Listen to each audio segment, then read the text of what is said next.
साथियों नमस्कार।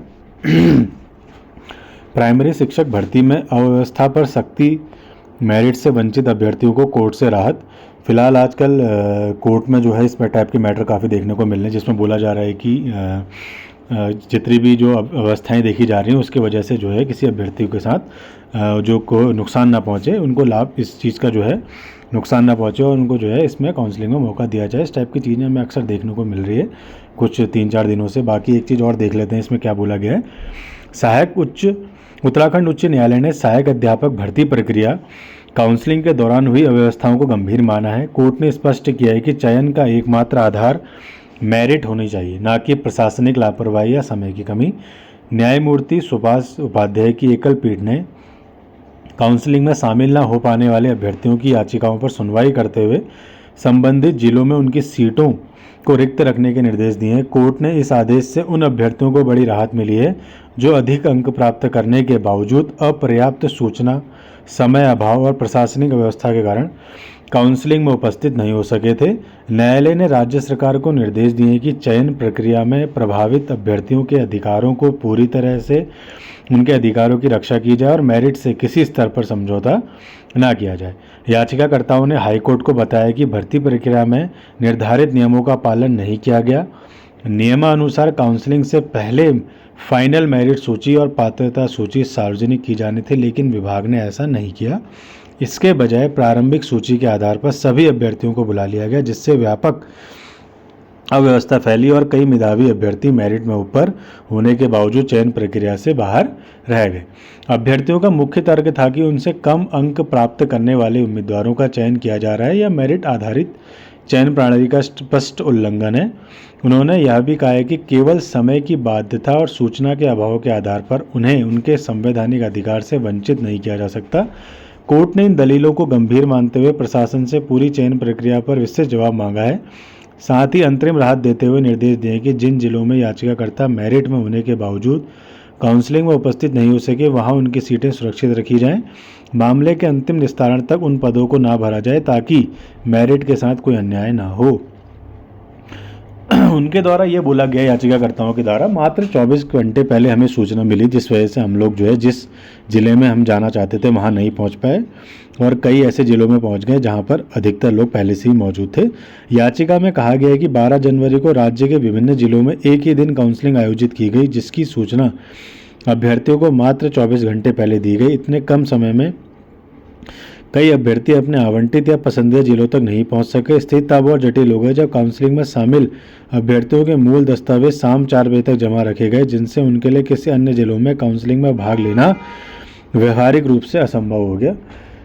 कहने का मतलब ये है कि इस बार की जो काउंसलिंग हुई उसमें इस प्रकार से मैटर रहा कि विभाग द्वारा सैटरडे को जो है, जैसे अगर क्या कहते हैं सूची जारी की गई तो उसके बाद मंडे को काउंसलिंग होनी थी, तो इस प्रक्रिया में ऐसा हो गया कि कई व्यवस्थाएं फैल गई, जिस वजह से अभ्यर्थी जो है किस ज़िले में जाऊं कहाँ ना जाऊं इस टाइप की स्थिति पैदा हो गई थी। और ऐसे में ऐसा हुआ है कि जहाँ जैसे उत्तरकाशी, कई ज़िलों में तो ऐसा देखा गया बहुत कम मेरिट भी गई है। तो मैंने तो आपको उस टाइम भी बोला था कि अगर आप लोग ऐसा ज़िला चूज़ करिए जहाँ पर जो है लोग जो है कम जाएंगे, जैसे दूरस्थ जितने इलाके होंगे वहाँ मेरिट कम जाने के चांसेस भी रहेंगे, और वैसा ही हुआ इस बार भी। और पौड़ी अल्मोड़ा में तो ऐसी भीड़ हो गई, जहाँ पर अल्मोड़ा में तो 2 बार काउंसलिंग हो गई। ऐसी देखने को स्थिति पैदा हो गई कि अगले दिन भी जो है चयनित जो अभ्यर्थी हैं उनकी काउंसलिंग की गई। बाकी इस चीज़ को लेके मैटर जो है कोर्ट में जाते रहेंगे, क्योंकि अभ्यर्थियों को जो है काफ़ी परेशानी हुई इस चीज़ को लेके। लेकिन इसमें थोड़ा सा अभ्यर्थी की भी गलती कि थोड़ा सा उन्हें भी अनुमानित लेके चलना था कि हाँ मुझे इस ज़िले में मेरा हो सकता है या मेरे इतने हाईएस्ट गुणांक जा सकते हैं। थोड़ा गणित का खेल तो खेलना ही पड़ेगा आप लोगों को, क्योंकि आपको पता है कि किस ज़िले में जाने से मेरा हो सकता है, किस ज़िले में जाने, क्योंकि आपको पता है कि मैक्सिमम अभ्यर्थी उसी ज़िले में गए जहाँ पर वैकेंसी ज़्यादा थी। तो ऐसे में चांसेस वहाँ कम, उन अभ्यर्थियों के कम हो गए जो थोड़े मतलब जैसे 80-84 के आसपास भी थे, तो उनको ये चांसेस हो गए कि यार मेरा नहीं हुआ। ऐसे अभ्यर्थियों का नहीं हो पाया, वाकई में नहीं हो पाया, क्योंकि वहाँ पर जो है अधिकतर अभ्यर्थी जो है हाईएस्ट कट ऑफ वाले पहुँच गए ना, जिससे जो थोड़ा सा भी मतलब एवरेज से काफ़ी ऊपर थे उनका भी नहीं हो पाया। तो अब वो लोग काफ़ी परेशान हो रहे हैं। तो इस चीज़ के मैटर जो हाईकोर्ट वाले मैटर हैं ये देखने को आपको मिल रहे हैं यहाँ पर। बाकी अगर आप अलग अलग ज़िलों में देखेंगे, पिथौरागढ़ में देखेंगे, कहीं और देखेंगे, तो वहाँ पर काफ़ी अच्छे से काउंसलिंग हुई और अभ्यर्थियों का चयन भी हुआ है वहाँ। ठीक है, अब इसमें देखो विभाग ने तो पहली का लिस्ट तो जारी कर दी है, अब वेट है सेकंड लिस्ट का, वो कब जारी करते हैं। ठीक है, अब वो देखने वाली बात होती है, जैसे ज्वाइनिंग अगर समाप्त हो जाती मे भी उसके बाद अगर लिस्ट आ जाए तो ज़्यादा बेहतर रहेगा सभी के लिए। बाकी अन्य अब जिलों का अन्य चीज़ों का मैंने आपको बता ही दिया है कि जो यूपी डीएलएड और एनआईएस डीएलएड के जो है जैसी वेरिफिकेशन की प्रक्रिया हो जाती है वैसे इनके डॉक्यूमेंट्स इनके वेरीफाई हो जाते हैं तो इनकी नियुक्ति जो है इनको दे दी जाएगी और धीरे धीरे कॉल आने शुरू हो जाएंगे और आपको भी नियुक्ति आदेश मिल जाएगा। ठीक है, बाकी ये कोर्ट वाले चक्कर तो देखो चलते ही रहेंगे, आप इसमें मत फंसिए। फिलहाल अभी आप लोग जो है आने वाले भर्ती की तैयारी कीजिए और जिनको लग रहा है कि उनका हो सकता है वो फिलहाल वेट कर सकते हैं। ठीक है, और ये जो प्रक्रिया है इसमें देखते हैं विभाग आगे क्या निर्णय लेता है, वो किस प्रकार से इस चीज़ को हैंडल करता है और किस प्रकार से जो है बचे हुए जिन्होंने दलील डाल रखी है उनको कैसे इस चीज़ों को हैंडल करता है, वो देखने वाली बात होगी। दूसरा और एक चीज़ और देखने में आ रही थी कि आज क्या कहते हैं ग्रुप डी में जो है काफ़ी पद देखने को मिल रहे हैं जिसमें उत्तराखंड शिक्षा विभाग हेतु चतुर्थ श्रेणी मानव बल की आवश्यकता। उत्तराखंड शिक्षा विभाग के अंतर्गत राज्य के विभिन्न कार्यालयों संस्थानों में चतुर्थ श्रेणी के पदों पर आउटसोर्सिंग के माध्यम से मानव बल की आवश्यकता यानी परिचारक, स्वच्छक और सह चौकीदार आदि की वैकेंसी निकली, जिसमें देहरादून में देखिए परिचारक की 24 है, स्वच्छक या सह चौकीदार की 171, कुल 195 पोस्ट हैं। तो इस प्रकार से आप हर जिले की अलग अलग पोस्टें देख सकते हैं। न्यूनतम यहाँ पर क्या मांगी गई है, 5वीं उत्तीर्ण होना चाहिए, आयु सीमा 18 से 42 के अंतर्गत होनी चाहिए। उत्तराखंड शासन द्वारा जारी समस्त आरक्षण के नियम इसमें लागू होंगे।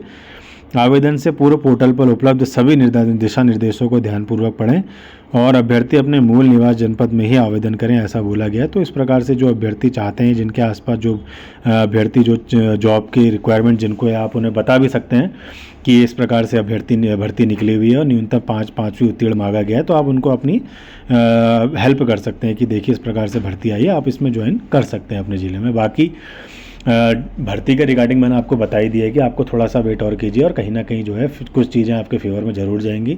ठीक है, बाकी कोर्ट वोट का चीज़ें तो चलती रहेंगी, देखो जो परेशान है वो तो कहीं ना कहीं जा ही रहा है कोर्ट के चक्कर में। ठीक है, बाकी आप लोग बिल्कुल परेशान मत होइए, जो चीज़ चल रही है उसे चलने दीजिए, आप लोग फिलहाल अपनी तैयारी पर फोकस कीजिए।